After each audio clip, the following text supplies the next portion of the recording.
Hello, hello. Welcome, everybody, and thank you for joining this discussion.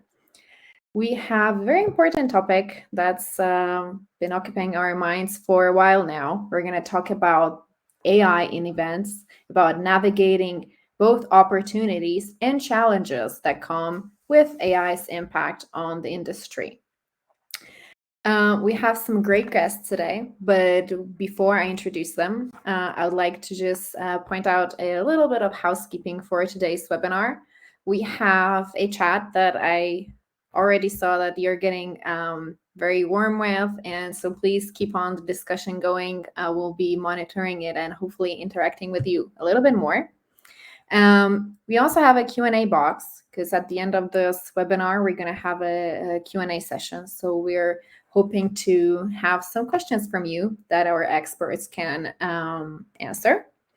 And we also have Aaron, who's our sales representative from Six Connects. So if you have any questions about how Six Connects goes around AI in events, or you just want to talk events, he's there to talk, to answer any questions, or simply chat a little bit more about events.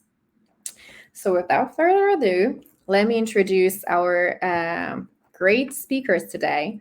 We have Dalia Algazar, who's an event technology strategist, and she's founder at Dalia Plus Agency. We have Henry Tran, who's CTO here at Six Connects and a proven executive with a lot of experience in the industry. And we have Steven Kaufman, who's Chief Product Officer at InRiver and a proven tech leader who's going to also shed a lot of light on AI in events and beyond.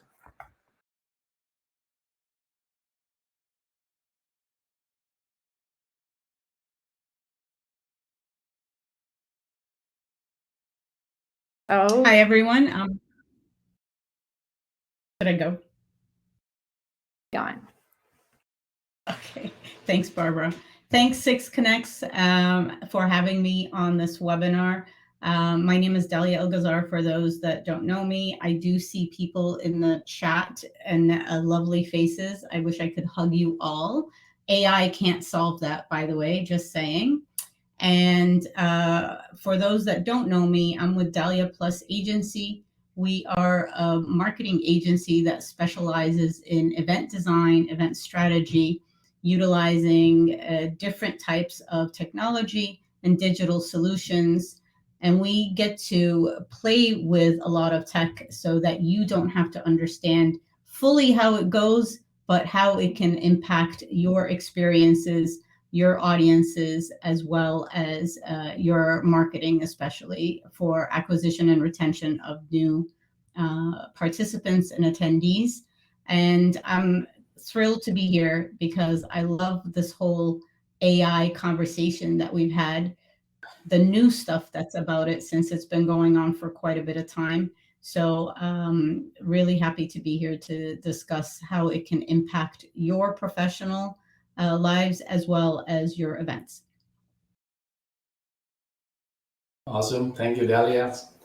And my name is Henry Tran. I am a CTO here at Cisco Next. Been with the company over 3 years.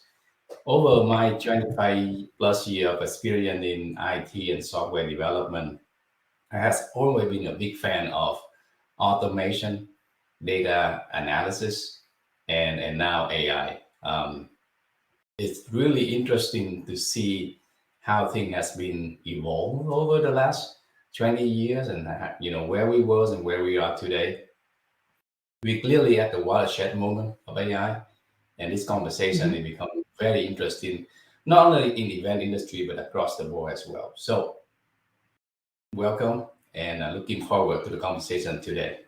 Stephen? Thank you, Henry. Yeah, just a brief intro for myself. I got a degree in political science, actually, but I've always had quite an interest in technology. And I think the union between technology and the humanities is where I've always enjoyed my career. I'm an entrepreneur. I've started several companies. I have a patent for an invention in the digital asset management market. But mostly I've been in B2B and B2C SaaS software, let's say, for the last 15 years. The area I work in now is a space called PIM, which is product information management. It's really the storage and distribution of information, most commonly to the audience, probably in the e-commerce space, all that data that you see on the Amazon pages. How do you get the right data to the right people at the right time?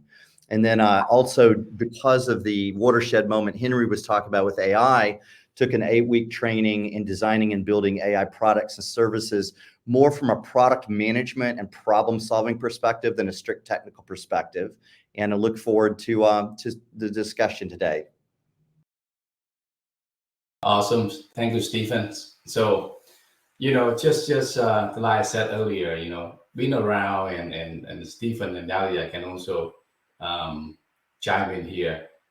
AI has evolved quite a bit over the time.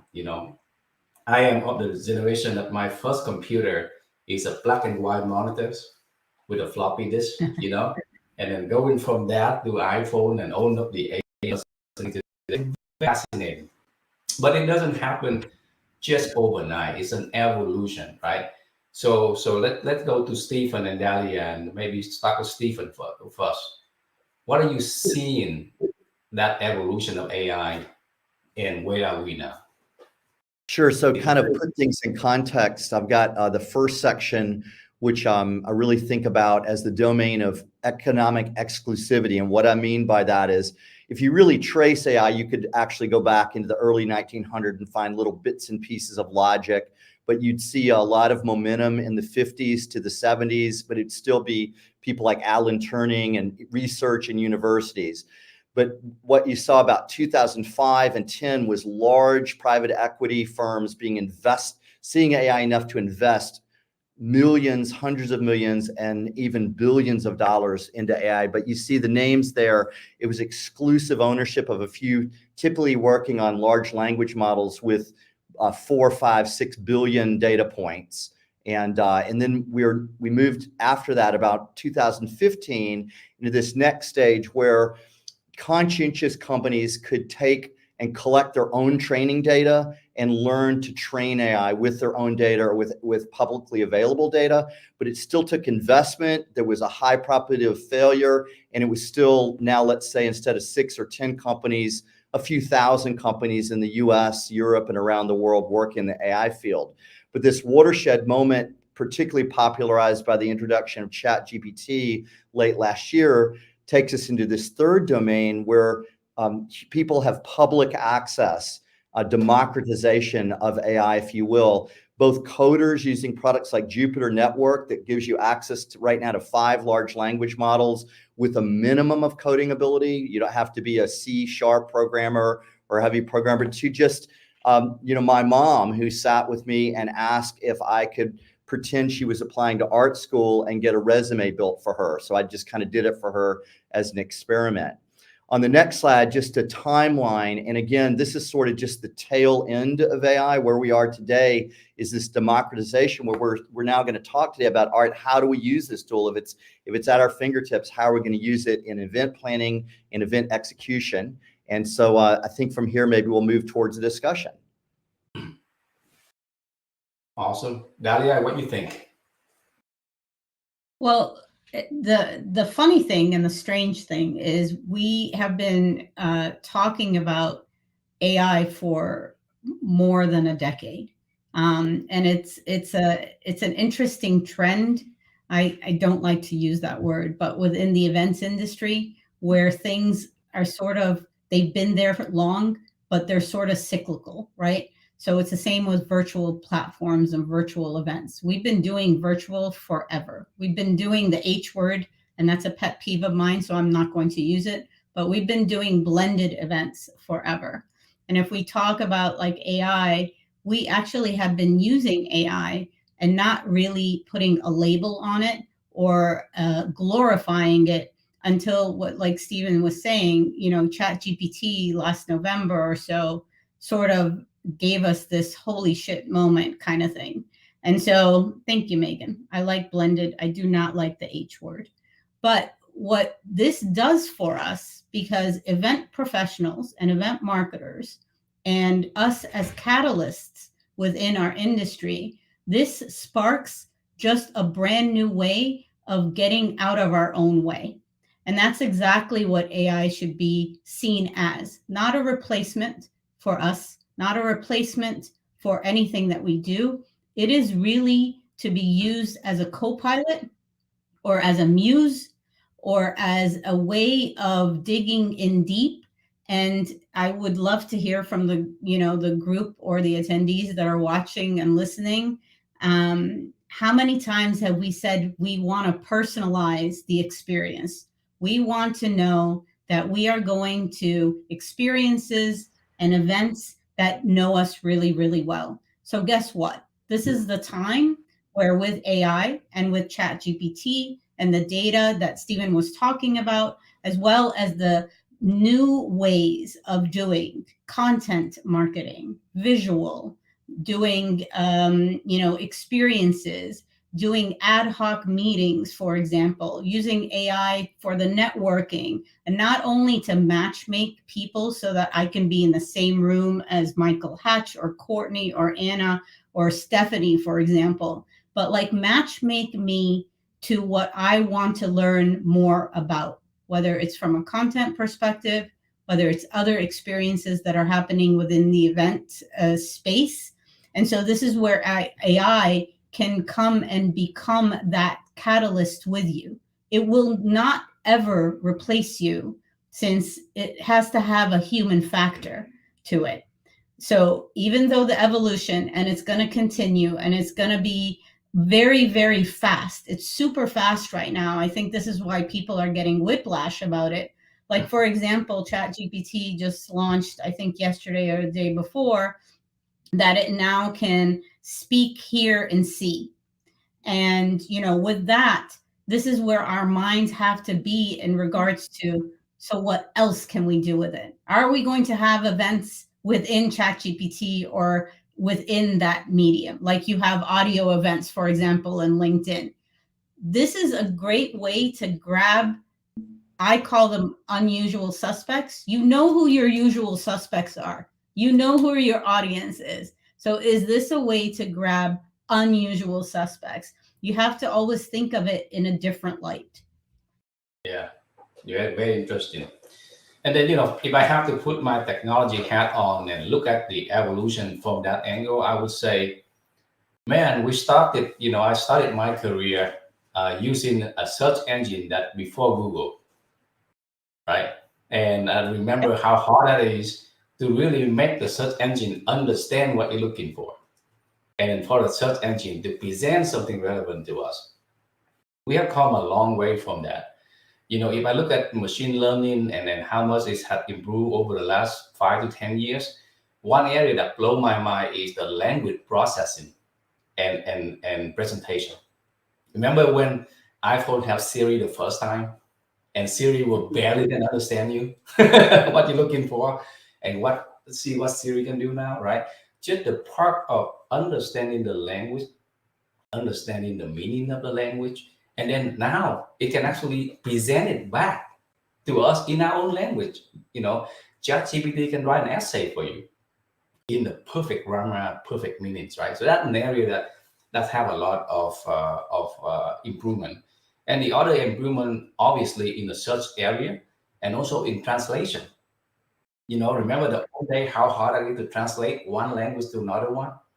Now that you can actually translate it live, if you watch a YouTube video in a different language, it can translate it to you in your own language in live, right? So that's amazing. But the other thing I think also important that help accelerate the evolution, if you will, is the whole cloud technology. I think the fact that, for the last 10 plus years, we have 3 big cloud platforms continue to innovate and move people from on-prem to the cloud, and then make a lot of platform as a service feature available that also help with the AI evolution. Because what it does, it lower the bar of entry, right? 10 years ago, if you want to do any kind of AI, you have to have your own data center. You have to invest in a lot of money into your hardware, your compute, so on and so forth. It's really hard to get started. But now, with all of the things that Google and AWS and Azure are doing, just like what Stephen said earlier, you can start your AI project tomorrow. Yes. Only pay as you go. So number Yeah. one, it lowers the entry bar, right? Yeah, great example of that. You know, we're on Microsoft Azure as a SaaS platform, and so you have access to artificial intelligence APIs. So for our product description section, we submit our product descriptions, all the details and attributes, and it writes the descriptions in 15 languages. And it doesn't write it once in English and then translate it. It actually uses the large language model in each language. So essentially, it's a native translation. And you're right, very accessible, and you can start these projects very quickly now. If you look at the evolution of hardware, mainframes in the 40s got in your house in the 80s and 90s, 40-year stretch. Here, about a 10-year stretch of something maybe as evolutionary as the computer itself. Exactly. And then the other thing also, the cloud technology enable everyone to do is that I remember I was with a company 10 years ago where we're doing revenue optimization using data to make the recommendation on pricing. And we have to hire MIT student to be data scientists. That's how much money you need to have to get started. Now, you don't even need to have data scientists in your company to get an AI project going. Right. So that's what we're talking about. So let's bring it back to event then. Let's go around the room. Let's start with Dahlia first. So let's talk about event and how AI can be applied across different industries and also in event industry. Dahlia? Well, so here's the exciting thing, but here's a word of caution. When you want to apply AI within your team or as a learning area, for example, within your conferences, which I definitely would advise you to do, this is where you need to have a place where it's almost like a playground. And this is a shameless plug, but we have always been a Dahlia Plus agency very eager to have these little playgrounds in conferences or internal meetings for teams, for example, so that they understand the tech, they understand and can have and ask questions. And this is where you need this the most. Right now, there's a whole fear factor around AI and around privacy and around legalities. And people have not even tried ChatGPT. I would love to know in the group chat, how many of you have tried ChatGPT? Or anything AI powered, as like, for example, Gamma app or something like that to do presentations. So you need to have that opportunity where people play and they are led and they know the parameters of it. So that's one. Before you dive in and then you come and you say, we are going to be an AI driven company, for example. And so John is using Midjourney. Anna, well, may the force be with you, John, because I am not a huge Discord fan. So there you go. And then Luis has tried ChatGPT as well with content. But when it comes to events and event professionals, here are some categories that you will see that will help with AI and with ChatGPT, for example. You will have it within the content space, meaning whether it is content marketing, whether it is email marketing, whether it is content that you have as an association or as a company, and you will be able to create snackable content from it. You will be able to create better content in different types of formats and sound bites and reels and all of that with the right call to actions to complement your content calendar. When it comes from a marketing perspective, this is where people are using ChatGPT in order to write emails and in order to write proposals and so forth. I want you to hang tight on that. So it is all led by the prompts that you do. What you need to understand is how you are going to perfect the machine that is learning from you. That's one. Meaning, if you put in an email that you want an email to a certain like ICP or buyer persona in a certain tone of voice, I always want ChatGPT to write emails in Ryan Reynolds' voice. because I'm a huge Deadpool fan. So I always put that in just for like laughs, but it is about the tone of voice. This is where you get to sort of mesh what you are getting from a marketing perspective. What you also need to understand is that you can actually use it to find mistakes.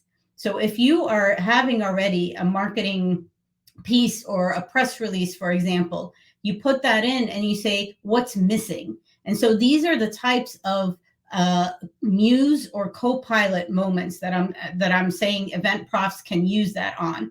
So the other part is you can use it in putting grids and tables together. And I know for a fact, every event prof here loves their Google Sheets and they love their Excel sheets and they love to see grids and tabs and all of this. So this is a moment of project management meets event management. This is a moment where you can take AI powered tools and to help you be more organized or to help you write even more, better emails, for example. There will be no excuse for anybody to have emails that are grammatically incorrect, for example. And, one thing that you pointed out, Henry, is like in regards to translation. So AI, again, was it yesterday? Spotify just launched that you can have podcasters translate in real time their podcasts in several different languages. We are breaking down the barriers of language. We are breaking down those barriers for a reason where this could be more of inclusion. This could be on the route for people to understand the content better. And more importantly, this is where you get thought leaders that will be able to express themselves in their own language, and you get to translate it in the language that you want of choice.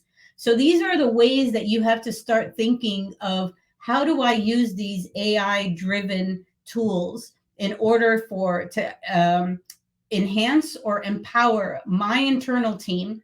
And your internal teams, they're fried. Their brain width is almost close to zero. And this is where you complement them, you not replace them. And this is where you get to know your personas better.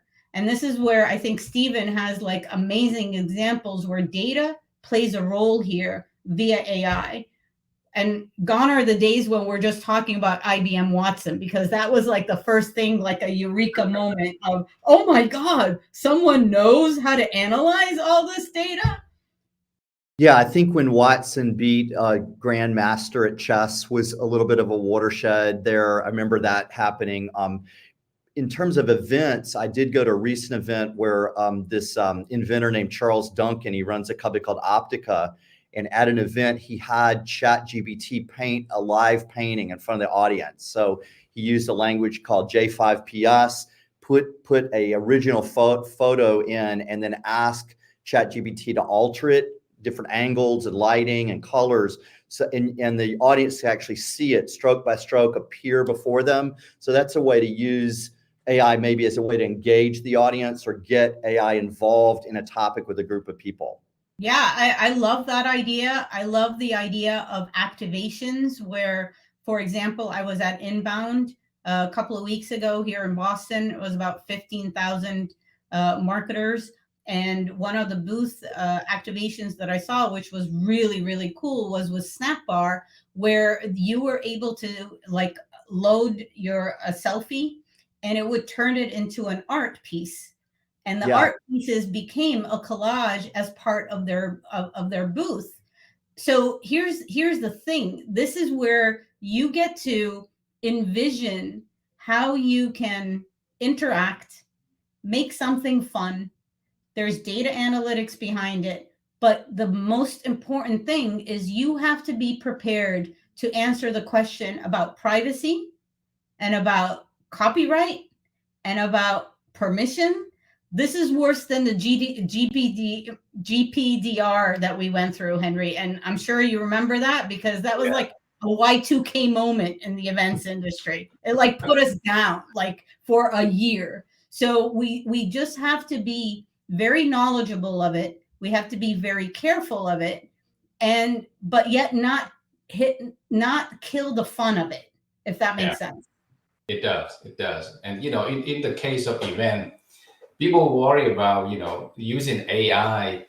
You have to replace a human, right, with AI. I see the other way around. For Yep. us, is AI there to help us make better human connections during the event, right? That's what is about. So 2 years ago, Cisco NAP launched a set of new features based on AI. The first one we did where we doing the attendee matchmaking using the real-time AI data. So basically, we don't spy on people. We don't go on the internet and search for, where Stephen been to and so on and so forth. But what we do is we're using real-time data of how Stephen interact with the events. And then based on that information, we make recommendation to connect Stephen to like-minded people. Or we can even surprise Stephen if you like, if he like to introduce him to somebody that 100% opposite from him, right? Mhm. The other thing that we also do is when you have a big event, there's a lot of content. There's a lot of materials, a lot of PDF, there's a lot of booklets, there's a lot of video session that you need to go to. We launched a feature called content matchmaking, where based on attendee behaviors and interests, we introduce that attendee to session that they should go to, PDF they should read, document they should go over, video they should watch, so on and so forth. So Yeah. those two products that we launched in 2021, almost 2 years now, is it not meant to replace human? It meant to connect human together, you know, and it bring more value because you're not being asked to read things that are not relevant to you. You only interact with the content that relevant to you. I always remember my analogy would be, back in the day where I travel a lot and do a lot of in-person events. One thing I enjoy very much is go to the event and then go to the breakfast and sit at the breakfast table with some random people and then make some connection and having very fruitful and fun conversation, right? Yeah. That sort of in-person interaction, you can recreate it using virtual event if you use the right AI matchmaking technology, right? So Mhm. that's the use case that we done 2 years ago. We've seen more other use cases that I'm going to talk a little bit later in this session when it comes to Cisco Next. But back to the point of how Cisco Next were able to do it, we actually get those two features developed in 2021 pretty quickly using Amazon personalization engine. This is where we take advantage of a platform as a service, and we're using the same engine that Amazon using for their website, for the e-commerce website, and leverage that engine to provide personalization for the event feature that we're talking about. So beyond what we did 2 years ago, let's go to what you guys see today. What trend do you two see from customers when it comes to AI-driven solution lately? Henry, did you say what Trend. customer problems are there being solved? Yeah. Yeah, so for us in the e-commerce space, we're trying to use AI to match B2C customers more with the right product at the right time. So it's maybe on the sell side, and there's quite a lot of work there. Even with if you're showing shirts colors, what colors would this particular end user prefer based on their geography, age profile, demographics. So there's a lot of matchmaking. You just mentioned matchmaking, human to human. It could be human to product. I think really trying to figure out how to do that cost effectively without all the data scientists. You mentioned the MIT data scientists. So just having product managers and people without deep technology background apply the technology to the problem, find the right problem, find the right solution is where I've been working. Awesome. Dalia? Well, in regards to using AI, I think it first and foremost when we talk about AI solutions and what it can do for clients, we talk about it in the sense of efficiencies. We talk about it in the sense of uncovering white space. So, for example, white space in the sense of, is there any content that is not covered and is desired by audiences for your events that we can sort of grab and, use and design or infuse within the conferences or the content continuum that you want to design for your organization. And when I say content continuum, the focus here is long-term, and the focus here is, and another pet peeve of a word is evergreen. But what I mean is AI should be used in regards to analyzing the white space, not only for events. It should be done for almost like throughout the year, depending on the different audiences. And if you don't know your personas, this is where AI can help you with that. Help you, not replace you. So right. there has to be a moment where you have to always revisit who are your audience personas and who are your stakeholders. We're coming to a moment right now where post-corona coaster, for example, the main stakeholder, like as an exhibitor or a sponsor, they're questioning ROI. They're questioning why they should be at your show yet again. And they're questioning whether the investment that they have is making sense or not. So this is where you can be agile. And this is a big word for event profs and for event designers, because we're not built to be agile within our system, within our business, especially on the association side. It can take forever. It can be the Titanic over and over again. And what you have here is some way, shape, and form that can make you agile in decision making, in creation, in analytics, and in measurement, even real time. And so this is something that can be used to your advantage, where you can be designing even mini regional or like a road show, or like, I don't know, take them to bars if that's where the business is done, not only on the golf course. But what I'm saying is you can now have this like ability to be agile and actually tracking it. You can now, even when you are at an event and all of a sudden that most boring 90-minute plenary session, which you thought was going to be a big hit for like 5,000 people, and people are coming out of it, but like on Twitter or social media, they really said, I wish we would just talk about like ABC and not XYZ. Then you take them and talk about ABC, put them in the hallway, and then you announce it, and then you are able to track them, and you're able to like target them and bring those people together. And so like Henry, when you were saying matchmaking on the content side, what's going to happen right now is going to be matchmaking on the event format side. You want to meet up with really bad coffee, but the topic is going to be, spot on and what you want. That's what you're going to be able to do and track. And guess what? You might be able to like automatically get a sponsor who wants to be listening in, and then you charge them on the spot.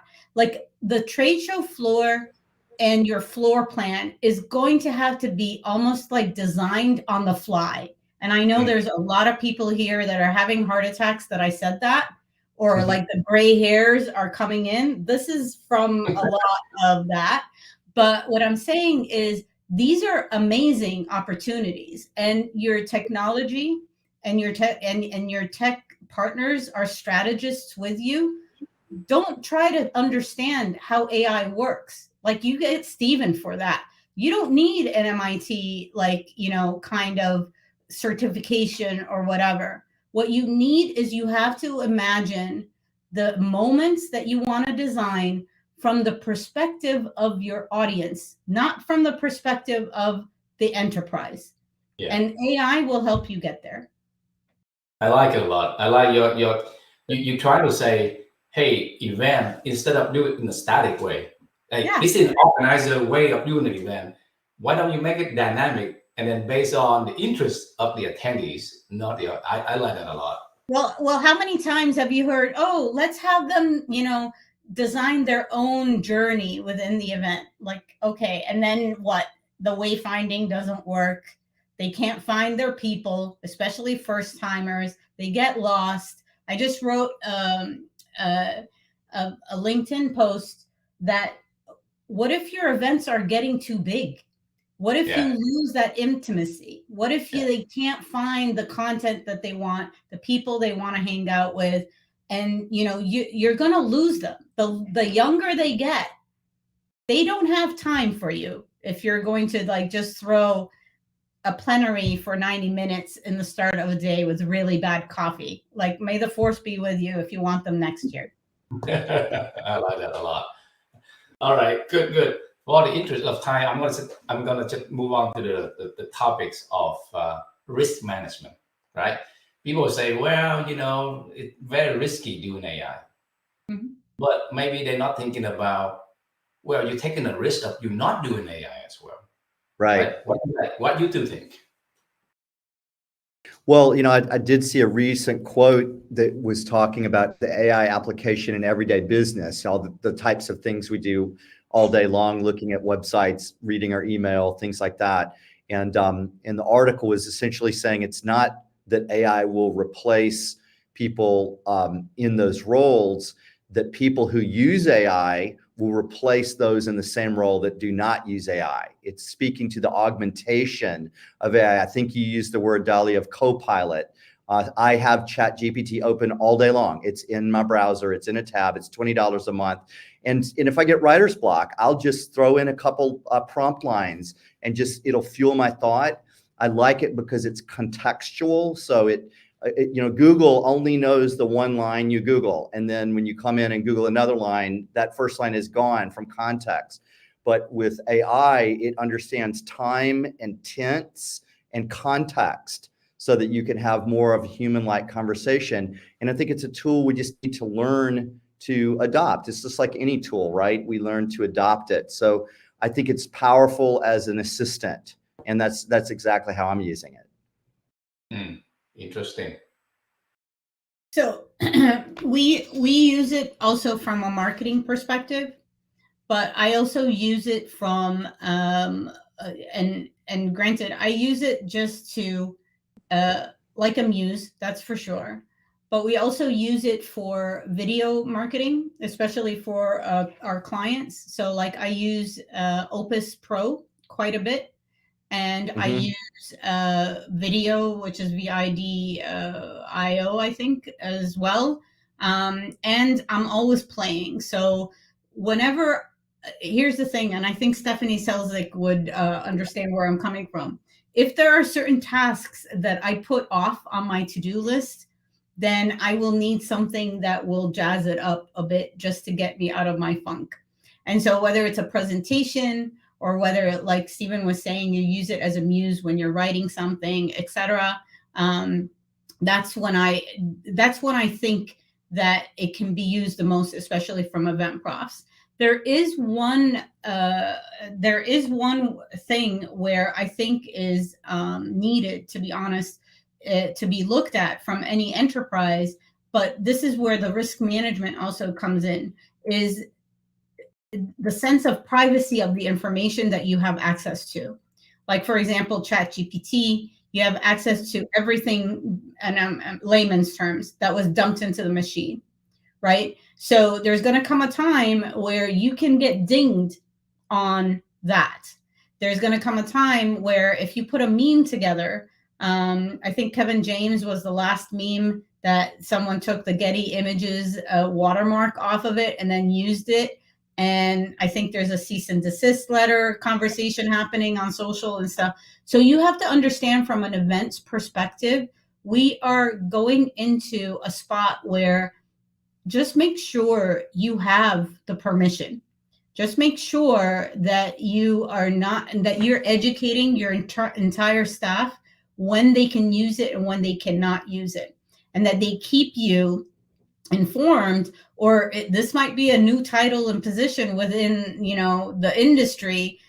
It's going to have a cool name, but like AI, like I don't know, something where someone is there to monitor the usage of it, especially on the marketing side. especially Yeah. if you're using some content and images from other shows, or like if you go the Mid-Journey way, it might be putting a hodgepodge of other images. So you be careful of that, right? But the other part is make sure you educate your users or your end users of not only the beauty of AI, but also the risks of using it. And that is the biggest thing that you need to do at the moment. Yeah, that make a lot of sense. From the technology and in event standpoint, I think there's a huge risk of not adopting AI, right? Because when you are not adopting AI, you are not having opportunities to deliver event that is attendees centric. You lose the opportunity to create that experience, that moment for your audience to engage them, so that they get the value out of the events and they come back to it again. Yes. Yeah, and the other thing that I'm thinking about also is, like it or not, AI almost like your washing machine at home. It's there for you for your convenience and like help you do things faster, right? So using AI, ChatGPT, maybe for driving a email marketing campaign to promote events, so that you can drive more content, deliver more content to your target audience, and draw more people to the event. That's in a very good use of it. And then using AI tool to help attendee during the events, help desk question, information question. Where do I take the bus from this facility to another one? Where do I find this room number? All those things, right, could be very easy facilitated by AI. So I think one of the questions that we got was share main AI tools that you use in daily work. Real quick, so I have Google Chrome as my browser. My extensions that I use all the time are Super Normal for note taking. Otter does the same thing, so that's beautiful as well. In my email box, I also use WordTune. I cannot live without Grammarly, or else life will just cease to exist. And the other thing is that I've been using quite a bit of AI powered tools. I use Ghana app for presentations. I also use Apollo for biz dev and sales information, sales enablement. And also I've been using for LinkedIn optimization, Taplio, and Tweet Hunter for Twitter. Awesome. That's great. Yeah. Very useful.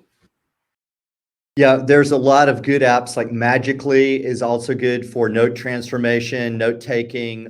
There are a lot of add-ons you'll start seeing in Office and Teams that will just be brought in through the cloud platform to summarize meetings, summarize notes, summarize actions, again, to just make us a little more efficient, so that you don't have to elect the note taker at the beginning of the meeting and they kind of go like this, that it will be the platform will be the note taker. Oh, Stephanie, so yes, I could be overwhelming sometimes. Use that link to the AI tools URL on my website, and you'll see all the tools there. You need to come to one of my labs. I don't know what you're doing in Vegas. I'm going to see her in IMAX, so we can have this discussion in IMAX in person. All right.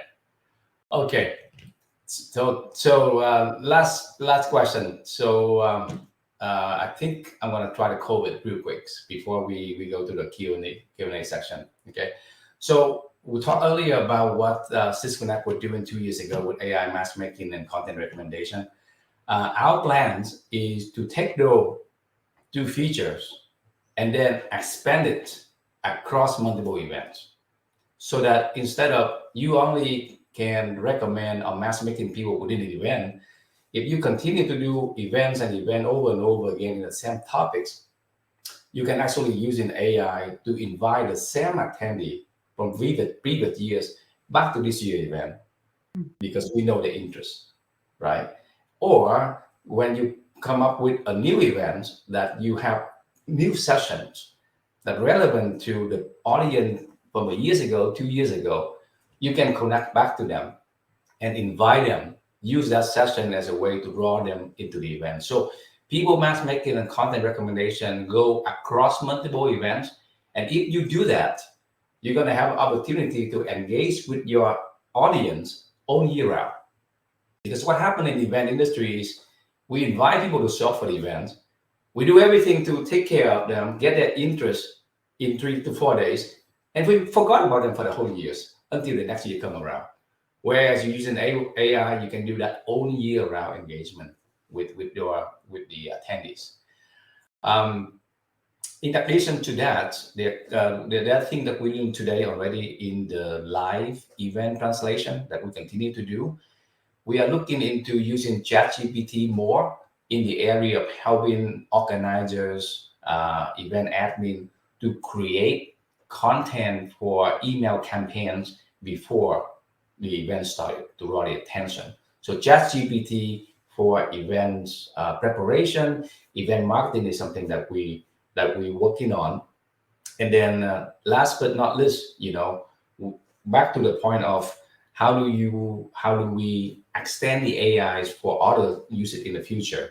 There's a long range plan. If you have an event that you have the intention to selling some products, then using AI to be able to match people with the products or match people with the offers for that particular products is something that we're looking into as well for the future.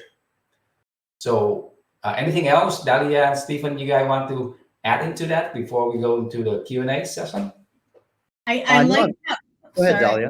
I was going to say, I like how Six Connects is thinking of using AI not only for forward facing to the audiences or to the attendees, but also internal teams. So, it's the tools that you're giving them behind the scenes within the platform that I think is going to help make them embrace it faster and not fear it, if that makes sense. Yep, absolutely. Stephen? Yeah, no, I was saying I was gonna jump to the Q&A with you.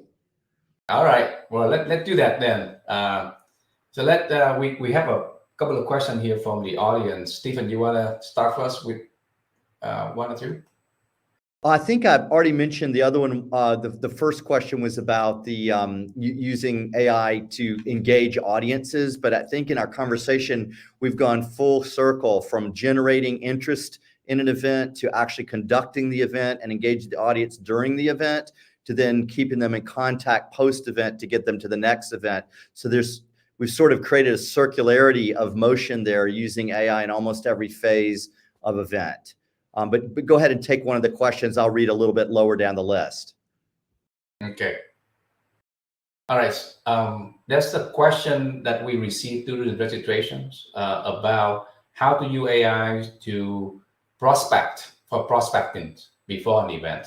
So I think, like I said earlier, when you're using an AI tools to creating some matchmaking and some understanding of the attendees' interest and behavior across multiple events, you can actually already know for the audience that come into the event who interested in what, right?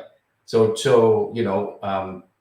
one of the flavor of our content matchmaking that we do at Cisco Connect, we actually can match attendees to a booth, to a sponsor. Mm-hmm. That's what we already can do with our technology. But you can actually do it, if you have a list of audience and some historical data, we can use our matchmaking to match that audience with a products, with a vendors, with a solution. And that's how you do prospecting before the event. And then, yeah. Is that going to be for on-site as well as virtual or just on-site? It's going to be both on-site and virtual. It's going to be blended. Look at you go. That's a nice save right there. That's a nice save. So are you thinking of also having Six Connects use that year round? Yes. Perfect. We just need customer to bring their use case to the table, but yes, that's the idea. All right. Very cool. Very cool. It's another question that Stephen, you want to pick up? Well, there was one question really about how do we see the adoption of AI technologies. It's a very broad question, but I would say I was working with a company called Industrial AI that's an AI startup out of Vancouver. And a lot of their clients are customers who have invested in a data scientist first and didn't really get anywhere and spent a lot of money and didn't solve a problem. And so they're kind of retrenching and coming back to, I think, more near and present business problems. And they have executives that know they want AI. They don't maybe know exactly what it is, but they want to apply it, but they want an ROI. I think you mentioned an ROI. What is my return and how do I make it tangible and credible, both to my board, my investors, and my leaders? And so I think there's maybe a wave of practicality that's coming in, not just to say I have it, but to say, what are you doing with it? And how is it creating more profit and success for your business? Yeah, it's good. It's good. Similar question about, it's a question about what do you think of using AI to create content for events? I think at this moment, I'm thinking, create content for email campaigning. I think that's reasonable. Truly using AI to create content for the actual event itself, something for fun, just like Dalia and Stephen said earlier about using AI to generate an art piece from your picture for fun, for entertaining, yes.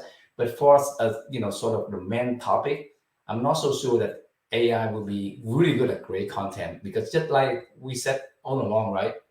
Right now, AI create contents from the content that we human created, right? So in order to have an interesting topic, innovative topic, or creative topics, the actual event content still have to come from human. That's sort of my thought. What do you guys think? I have an idea. Okay. So the whole idea of creating content, and don't get hung up on, are you using an AI powered tool or not? But a lot of times when you go to events, you have amazing content by speakers and panelists, like in the breakout sessions or in the plenary session, as long as the plenary session is like 45 minutes, not 90 minutes long, and doesn't have awards and blah, blah, blah. And that's a pet peeve as well. But what if it's a capturing and designing the content and the conversations that are exchanged between attendees in the meetups, in the hallways, at the bar, etc. So with consent and with everybody, up for it, basically, this is where you have those conversation starters or those discussions or those ad hoc like meetups where you are able to open up. It's the same as when you open up Otter or something like that. And you are able to capture the content, the dialogue, transcribe it, and then automatically upload that transcription either to Opus Pro or what's the other one? Like Gamma app, for example. And then it will put it together for you in some content form that you can use going forward. So I think that's one of my ideas. I might attempt it in a next event and tell you how it goes, but I think there's huge opportunity here where the uncaptured content, if it needs to be like designed in a way to be shared, this is where AI or something of the sort would be able to help out. Awesome. And Stephen, there's a question about what the 8-week AI course you took looked like. Yeah, so the first 2 weeks are pretty much a deep dive into the different kinds of AI and the different applications. So it's a little bit of an overview, and then there's different training methods, different algorithms. So you go quite deep in that. But after that, the next 6 weeks are labs where you are presented with a business problem and you have to come up in a team of 2 or 3 and create a business solution with an ROI, you know, as I was talking about before. And so you can make it highly technical. There's a product I listed here called a Jupyter Notebook, where you could actually get into your own AI coding and data sets and create the data sets, but you can also take more of a business track and work more from the business solution end. I learned a tremendous amount about it, and even you have access to all the materials for a year. So I really got a lot out of it. I'm still using it every day, what I learned in the course. That's great. My apology for my bandwidth connection, so my picture might be frozen, but hope you guys can still hear me okay. There was, Yes. you know, Dalia, when you talked about earlier, you know, using sort of AI to around the content area, that's one thing that came across my mind as well. You know, sometimes you guys do an events and you pay a lot of money to invite speakers and create content, but we just don't know how to measure the content the audience reaction to that content, so that we can prove whether or not we get the value out of that content or not. So AI can also be used to measure the audience reaction to your content. Right. Yes. AI can also, you know, you do a 30-minute session, AI can actually help you say which moments, how many moments you have in that 30-minute session, and what did you mention as a topic or a statement or an announcement that resonate the most to the audience. Using that information, you can then follow up that session with other session or other messaging or other engagement that relevant to the audience. And then lastly, you can use that to build your next event content to customize to the interest of the public. Yeah, definitely.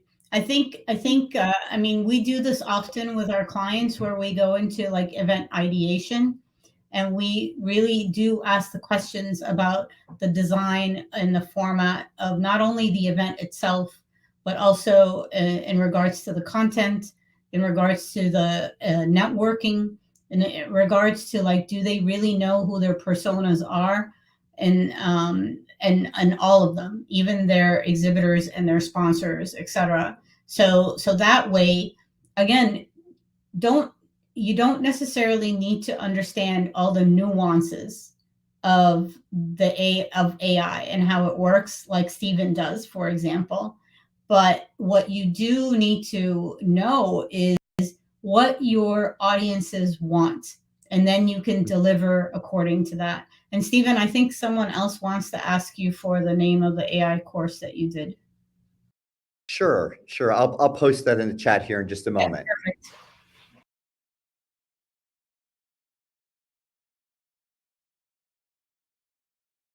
Alrighty. You're back. All right, I'm back. Sorry about that. Looked like my connection finally reset. So it's not an AI avatar, it's you. Right. Okay. Awesome.